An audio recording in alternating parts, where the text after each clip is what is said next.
What's up guys, it's Pia. Here are 9 ways you can become a better teammate in your PUGs and hopefully win more games. The first tip is to call what you're actively watching and also communicate your actions.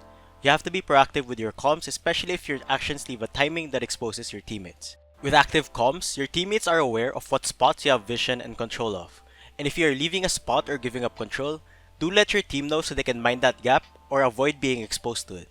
By having this active communication, your team is well informed in the mid-round and reduces bad timings. I've also mentioned communicating your actions. If you want to peek at something or make a play, tell your teammates so there's a higher chance that they can back you up. You can't 100% rely on their awareness when you want to do something. A lot of the time, people chuck grenades redundantly or wastefully because they don't communicate their utility. This happens so many times in PUGs, especially where people throw the same utilities that another teammate is already throwing. Or in other cases, they throw mistimed flashes that either blind the team or are not able to set anyone up. Whatever the case may be, we can fix this by calling your utility usage. Tell your team if you're going to smoke or molly a spot, and if you're flashing, tell your teammates to get ready to push and mention how and when the flash will pop. Adding communication to your utility usage saves your team from wasting too many grenades and can be a difference maker in the round.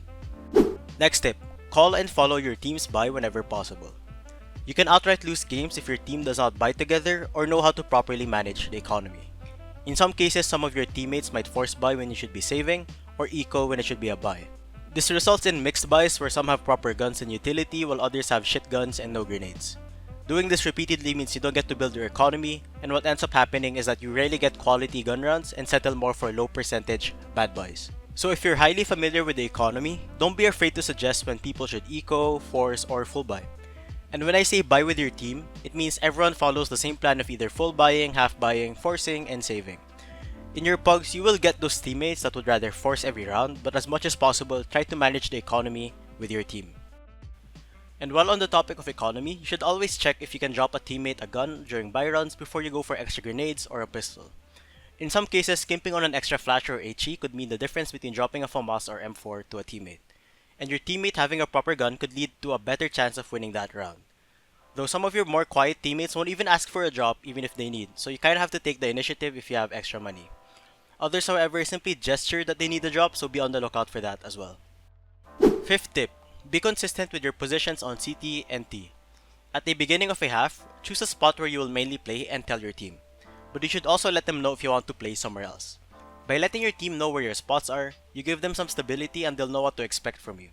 But if you decide to switch positions mid-game, maybe you're struggling on your spot or you want to help somewhere else, it would be best to still give your team a heads up so they can adjust accordingly. Doing so also avoids instances where your team is scrambling to fill your position or worse, leaving an open spot to the enemies. So far, I've mentioned the things you should add to your in-game communication, but on the flip side, here are things you should remove and avoid to have cleaner and clearer comms. So for tip number 7, avoid ghost communicating or any unneeded chatter. When you spot or hear people, keep it concise and accurate. Call how many, then the location, and damage if you deal any. Unless you're sure about the number of enemies in a specific spot, don't call it with absolute certainty. In addition to this, keep the unnecessary chatter to a minimum, which means complaining less about how you died or blaming your teammates for getting you killed. Another mistake you should avoid is constantly micromanaging your teammates' gameplay. Your random teammates wouldn't like being told what to do non-stop because it is a PUG. When they're clutching up, just call the essential information such as recent info, who has grenades, or defuse kit, or where the bomb is. But as much as possible, don't control every small thing that they're doing and let them make their decisions independently. I also wouldn't suggest being somewhat of a PUG IGL that calls complicated set shots for the entire PUG. Your teammates would typically want a simplistic playstyle where you mostly default, play for picks, or your occasional rush and execute plays.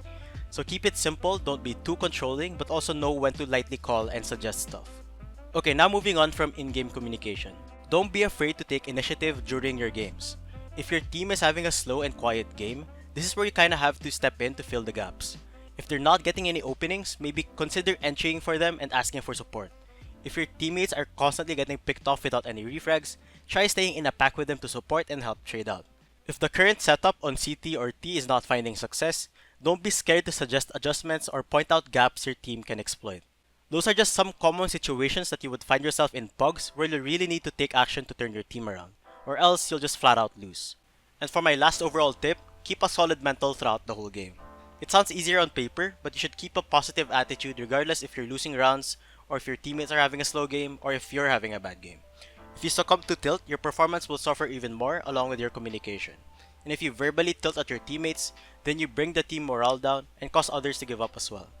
Be positive, leave your frustrations on the previous rounds, and focus on how you can adjust and win the following rounds. So to wrap this video up, you can be an amazing teammate in PUGs without necessarily having god mechanical or fragging skills. Most of it would come down to being an effective communicator for your team with a good mental and feel for the game.